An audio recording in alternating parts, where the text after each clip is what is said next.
سورہ صافات معنی ہیں قطار در قطار کھڑے ہونے والے.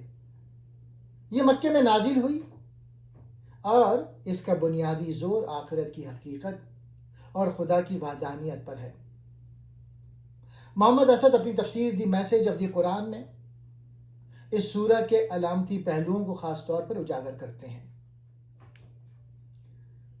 محمد اسد کے مطابق اس سورہ کا آغاز کائنات کی ان قوتوں کے ذکر سے ہوتا ہے جو اللہ کے احکامات کی بجا آوری میں ہمہ وقت مصروف ہیں.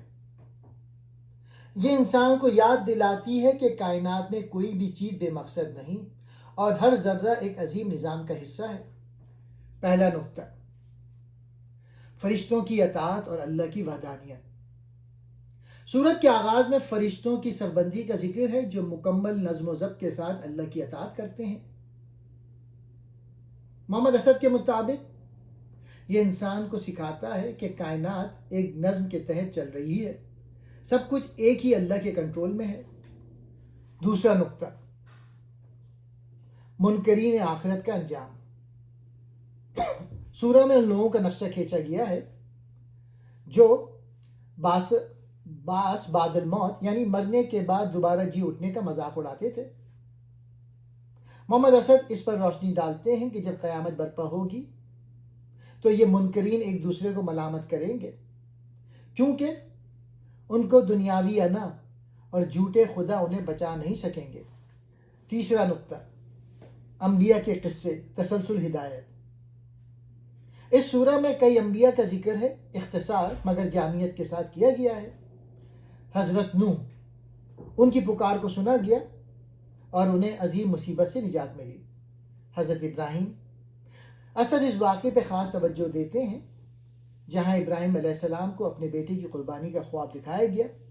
وہ اسے ایک عظیم آزمائش قرار دیتے ہیں جو یہ سکھاتی ہے کہ مومن کو اپنی عزیز ترین چیز بھی اللہ کی رضا کے لیے قربان کرنے کو تیار رہنا چاہیے. حضرت موسیٰ و ہارون، ان کی ثابت قدمی اور بنی اسرائیل کی نجات کا ذکر ہے. حضرت الیاس اور حضرت لوط، ان کے ذریعے توحید اور اخلاقی پاکیزگی کا سبق دیا گیا ہے. حضرت یونس، مچھلی کے پیٹ والا واقعہ اس بات کی علامت ہے کہ انسان جب اپنی غلطی کا اعتراف کر کے اللہ کو پکارتا ہے تو اندھیروں سے نکلنے کا راستہ مل جاتا ہے. اہم نکات. موضوع ہے آزمائش. مشکلات انسان کو تباہ کرنے کے لیے نہیں بلکہ اس کے ایمان کو کندن بنانے کے لیے آتی ہے. ملائکہ، فرشتے اللہ کی مرضی کو نافذ کرنے والی قوتیں ہیں، وہ اللہ کی بیٹیاں نہیں جیسا کہ مشرکین کا گمان تھا. فتح حق. سورہ کے آخر میں یہ وعدہ ہے کہ ہمارا لشکر ہی غالب رہے گا، یعنی حق کو بالآخر فتح ملے گی.